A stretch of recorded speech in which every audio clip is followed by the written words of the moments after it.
बिहार में एसआईआर को चुनौती देने वाली याचिकाओं पर सुप्रीम कोर्ट में सुनवाई होने पर जेडीयू प्रवक्ता राजीव रंजन प्रसाद ने कहा, देश में विपक्ष जो शोर मचा रहा है, जनता पहले ही उसका समर्थन कर चुकी है। इससे पता चलता है कि उन पर इसका कोई असर नहीं पड़ा। लेकिन चूंकि सुप्रीम कोर्ट में 11 याचिकाएं हैं, चुनाव आयोग ने जवाबी हलफनामा दाखिल कर दिया है। ऐसे में निस्संदेह सभी राजनीतिक दलों को सुप्रीम कोर्ट के किसी भी फैसले के लिए तैयार रहना चाहिए।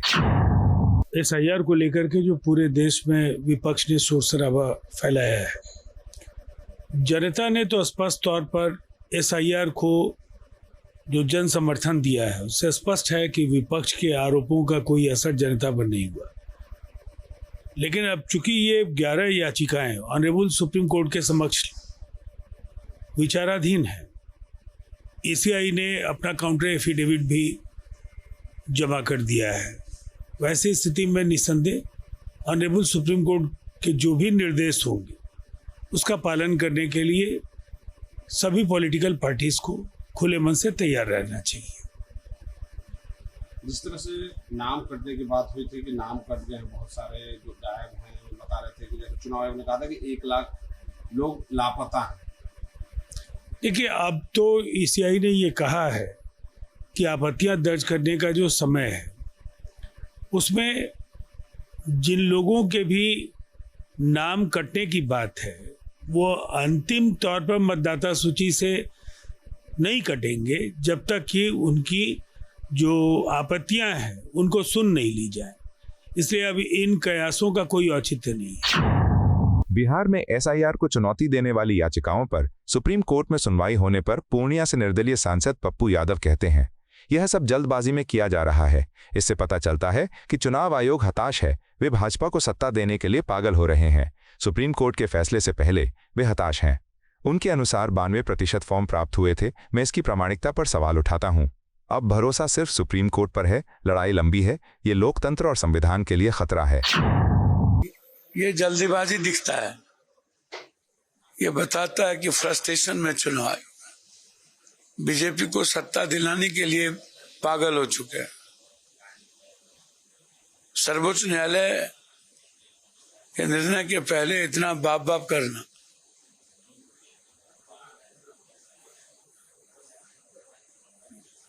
ये बिल्कुल विचित्र मानसिकता की बात है। 22 लाख लोग मर गए, कब पता चला? 1 महीना के अंदर जानकारी हो गई। बीएलओ कहीं गए, कहीं नहीं गए।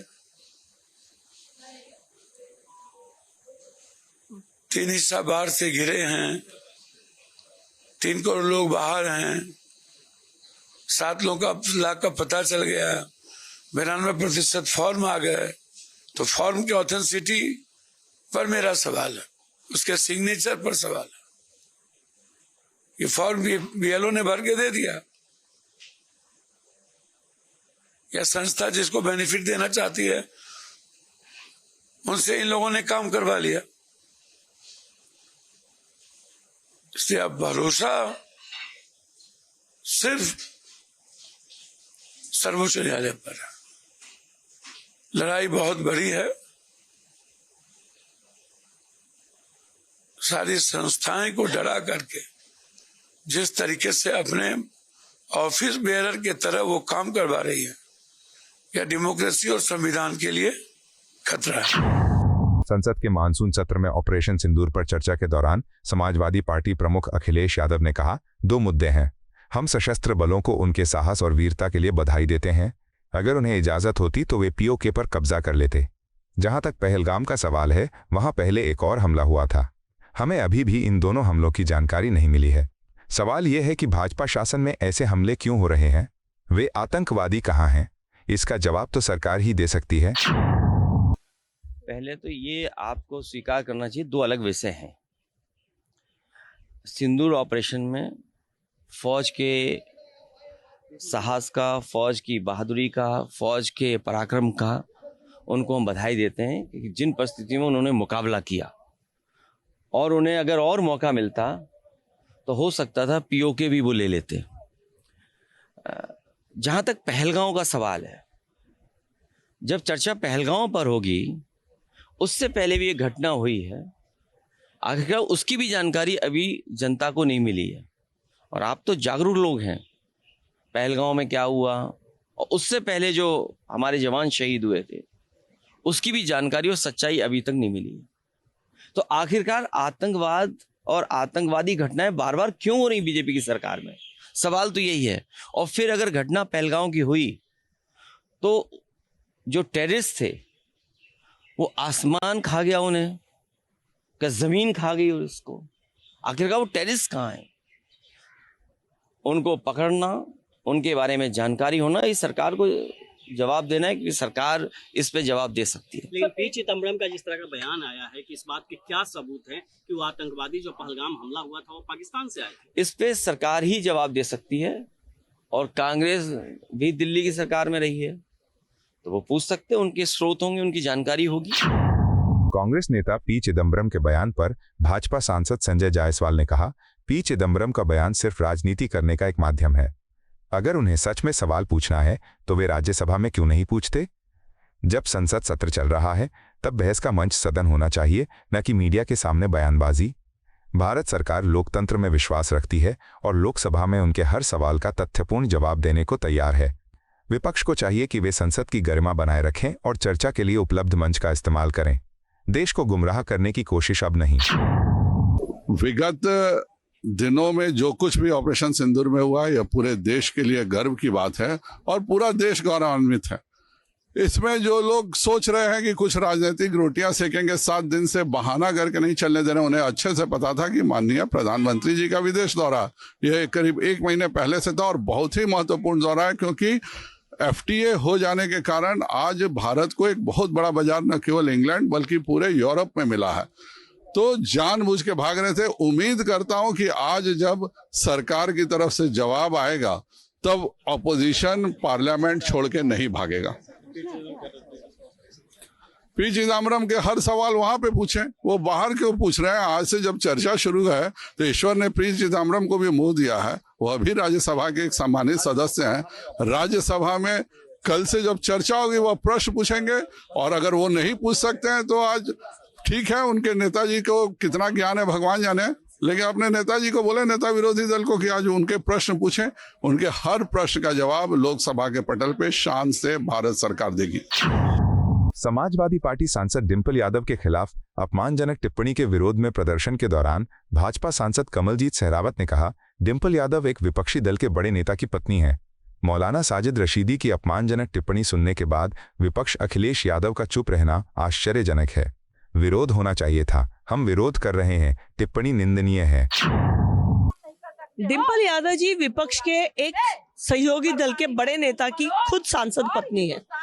उनके ऊपर मौलाना साजिद रशीद जी की टिप्पणी को सुनकर विपक्ष का चुप रह जाना और खासकर अखिलेश यादव जी जो समाजवादी पार्टी के मुखिया हैं, उनका अपनी पत्नी के लिए कोई बयान ना आना अपने आप में बहुत बड़ी आश्चर्य की बात है। डिंपल यादव जी के बारे में जो कहा है उसका विरोध होना चाहिए था, वो विरोध नहीं हुआ तो आज हम उनके साथ खड़े हैं। महिलाओं के लिए साजिद रशीद जी की ये जो टिप्पणी आई है निंदनीय है, शर्मनाक है और विपक्ष को शर्म आनी चाहिए कि वो अपनी पार्टी की महिला नेता की भी साथ खड़े नहीं हो सकते।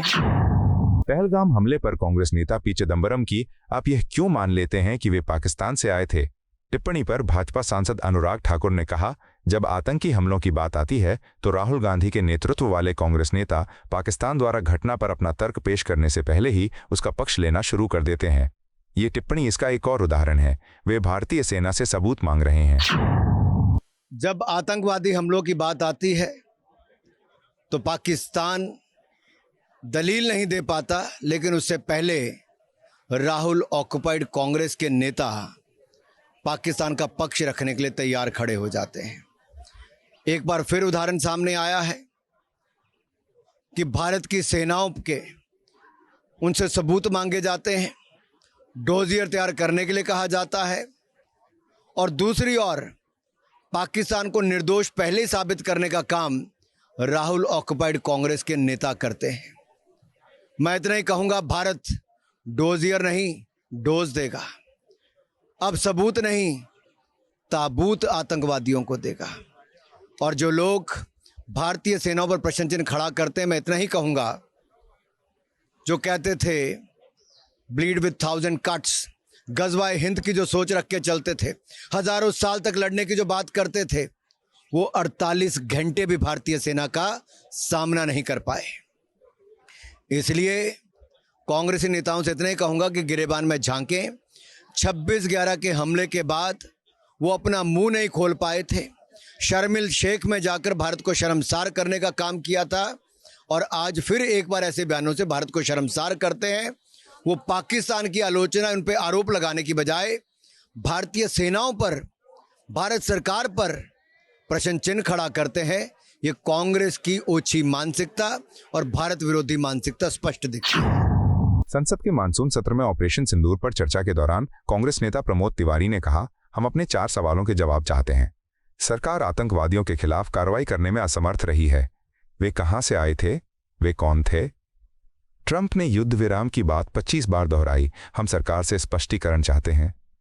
हम ये भी जानना चाहते हैं कि वे कहते हैं कि ऑपरेशन सिंदूर जारी है। पाकिस्तान को पहले से सूचित किया गया था, आतंकी शिविर नष्ट कर दिए गए, लेकिन आतंकवादी सुरक्षित रहे। 4 सवाल का जवाब हमें चाहिए। ये पहलगाम में आतंकवादियों पर अब तक कार्रवाई करने में सरकार अक्षम रही। ये आतंकवादी कौन है, कहां से आए थे, क्या थे?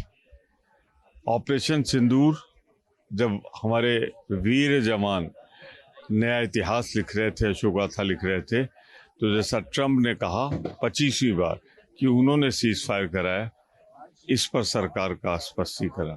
और हम सरकार से ये भी जानना चाहेंगे कि ये कहते हैं कि ऑपरेशन सिंदूर जारी है, तो क्या आतंकवादियों को पहले सूचना दे दी गई थी फॉरेन मिनिस्ट्री द्वारा कि होने वाला है, और इसीलिए ठिकाने तो नष्ट हो गए पर आतंकवादी बच गए? समाजवादी पार्टी सांसद डिंपल यादव के खिलाफ अपमानजनक टिप्पणी के विरोध में भाजपा नेता बांसुरी स्वराज ने कहा, डिंपल यादव के खिलाफ की गई अभद्र और अपमानजनक टिप्पणी बेहद शर्मनाक है।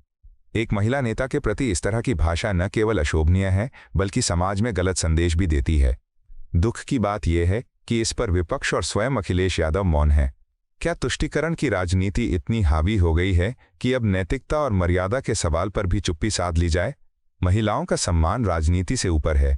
ऐसे मामलों में दलगत सोच से ऊपर उठकर एकजुटता दिखाना जरूरी है। हम इसकी कड़ी निंदा करते हैं।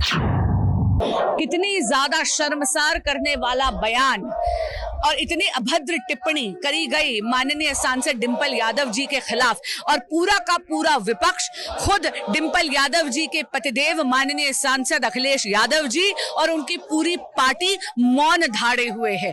मैं पूछना चाहती हूँ, क्या तुष्टीकरण की राजनीति को बढ़ावा देना ज्यादा आवश्यक हो गया है बजाय एक महिला के सम्मान में खड़े रहने के? मैं पूछना चाहती हूँ, संस्कृत में कहा जाता है कि मौनम स्वीकृति लक्षणम। क्या पूरा का पूरा विपक्ष इस अभद्र टिप्पणी के साथ सहमति जताता है? एनडीए का पूरा घटक दल हर महिला के सम्मान में अपनी आवाज उठाता रहेगा, चाहे वे माननीय सांसद, विपक्ष की सांसद डिंपल यादव जी ही क्यों ना हो। समाजवादी पार्टी सांसद डिंपल यादव पर अपनी टिप्पणी के विरोध में अखिल भारतीय इमाम संघ के अध्यक्ष मौलाना साजिद रशीदी ने कहा, मैंने जो शब्द इस्तेमाल किया है वो एक आम शब्द है। जिस समाज से मैं आता हूं वहां यह तब इस्तेमाल होता है जब कोई लड़की अपने सिर पर पल्लू नहीं रखती। इसका मतलब ये नहीं है कि मैं किसी का अपमान कर रहा हूं। क्या डिंपल यादव भी इसी तरह मंदिर जाएंगी? उन्होंने मस्जिद को राजनीति का अखाड़ा बना दिया है। देखिए, मैंने जो बयान दिया वो ये बयान दिया था कि मस्जिद की मर्यादाओं को इन्होंने तार तार कर दिया है। मस्जिद की मर्यादा को सामने रखते हुए मस्जिद नहीं पहुंची है। उन्हीं के साथ में एक और सांसद थी, इकरा हसन। आप उनको देखिए, उनको कपड़ों को देखिए, वो कैसे बैठी हैं उसको देखिए। चूंकि उनको मस्जिद की मर्यादाओं का पता था, इन्होंने मस्जिद की मर्यादाओं को बिल्कुल तार तार कर दिया है। इसलिए हमने बोला, और ये एक बहुत आम सा वर्ड है हमारे यहाँ, हमारे जिस समाज से मैं आता हूँ, हमारे समाज में अगर लड़की के सर पे पल्लू नहीं होता तो उसको बोल देते हैं अरे नंगी घूम रही है। तो ये एक आम सा वर्ड है। इसका मतलब ये नहीं होता कि हम उसकी बेइज्जती कर रहे हैं या उसको बिल्कुल नंगा बता रहे हैं। ये एक आम सा वर्ड है। रही बात ये, मैं फिर कहना चाहता हूँ, डिंपल यादव ये बता दें कि वो मंदिर बिना पल्लू के जाती हैं क्या? अगर वो बिना पल्लू के और जिस अवस्था में वो मस्जिद में बैठी थी उसी अवस्था में मंदिर चली जाती हैं क्या? अगर चली जाती हैं तो ठीक है, वो बयान दे दें मैं माफी मांग लूंगा अपने बयान से। जब आप मंदिर बिना पल्लू के नहीं जा सकती, भगवान के सामने जब आरती करती हैं, पूजा करती हैं, तो बिना पल्लू के नहीं करती, तो मस्जिद की कोई मर्यादा नहीं है क्या? मस्जिद को आप जैसे चाहे यूज करेंगे। आपने मस्जिद को अखाड़ा बना दिया सियासत का। आप सियासी मीटिंग कर रहे हैं वहां बैठ के, आप चाय नाश्ता कर रहे हैं वहां बैठ के। मस्जिद क्या इसके लिए होती है? अगर आप मस्जिद विजिट करने के लिए आए थे तो मस्जिद देखते और बराबर में जो मुहिबुल्लाह नदवी का एक रूम है जो 5 स्टार से कम नहीं है, उसमें बैठ जाते जाके। वहां सारी सुविधाएं हैं। लेकिन आपने इसको जानबूझकर इशू बनाया और मस्जिद को खंडित करने का काम किया जानबूझकर, ताकि ये सियासी इशू बने। संसद के मानसून सत्र में ऑपरेशन सिंदूर पर चर्चा पर कांग्रेस सांसद गौरव गोगोई ने कहा, हम अपने वक्ताओं की सूची अध्यक्ष कार्यालय में देंगे। आज सरकार को सच बताना होगा। पी चिदंबरम के इस बयान पर कि पहलगाम के आतंकवादी पाकिस्तान से आए थे, इसका कोई सबूत नहीं है। उन्होंने कहा वो इस बारे में ज्यादा जानकारी दे पाएंगे। कांग्रेस सांसदों ने लोकसभा में लाई गई याचिका पर हस्ताक्षर किए हैं। जस्टिस वर्मा के खिलाफ याचिका के संदर्भ में मीडिया में पूर्व उपराष्ट्रपति के बारे में कई सवाल उठाए गए हैं। हमें इस पर सरकार के रुख पर विचार विमर्श करने की जरूरत थी। देखिए, जो पार्टी की तरफ से जो वक्ता होंगे वो पार्टी नेतृत्व ने तैयार किया है और वो हम स्पीकर्स ऑफिस में वो सारे जो वक्ता हैं आज के वो हम स्पीकर्स ऑफिस में देंगे। और आप देखेंगे कि किस प्रकार से कांग्रेस पार्टी देश के हित में, राष्ट्र हित में सरकार से सच्चाई की गुहार लगाएगी और आज सरकार को, देश को सच्चाई बतानी ही पड़ेगी। सर, जिस तरह से पी चिदंबरम जी ने कल बयान दिया कि पाकिस्तान के बारे में कोई और ये प्रॉपर एविडेंस शेयर नहीं किया जा रहा है सरकार के द्वारा, लैंड से भी टेररिस्ट और लोकल लैंड से भी टेररिस्ट हो सकते हैं, पाकिस्तान के लिए पुख्ता सबूत नहीं है, बीजेपी हमलावर है उनके इस बयान पे। देखिए, क्योंकि उन्होंने ये बात रखी है, निश्चय ही इसके बारे में वो और जानकारी आप सबको दे पाएंगे। सर, जस्टिस वर्मा पर किरण रिजिजू ने कहा है, जो आप लोग खुद पहले से कह रहे थे कि लोकसभा में प्रस्ताव लाया जाएगा, फिर राज्यसभा की सहमति ली जाएगी और यूनिवर्सली सभी दल इस पर एकमत है। देखिए, इस लोकसभा में तो जो पिटीशन आया है उसमें तो कांग्रेस के सांसदों ने हस्ताक्षर अपना अपना दिया है, लेकिन जस्टिस वर्मा के मोशन के संदर्भ में काफ़ी कुछ प्रश्न उपराष्ट्रपति को लेकर भी मीडिया में आए हैं। तो हम दोबारा कहते हैं कि आज जिस प्रकार की सूचनाएं आए हैं उपराष्ट्रपति के घर को लेकर, उपराष्ट्रपति के पद को लेकर, मुझे लगता है कि देश को उपराष्ट्रपति के पद की गरिमा पर आज जिस प्रकार की बातचीत और सरकार की तरफ से जो रुख और सरकार के सुर्खियों की तरफ से जो पक्ष आ रहा है, हम सभी को इस पर चिंता और मंथन करने की आवश्यकता है। धन्यवाद। आपको यह वीडियो पसंद आया हो तो इसे लाइक करें, हमारे चैनल को सब्सक्राइब करें।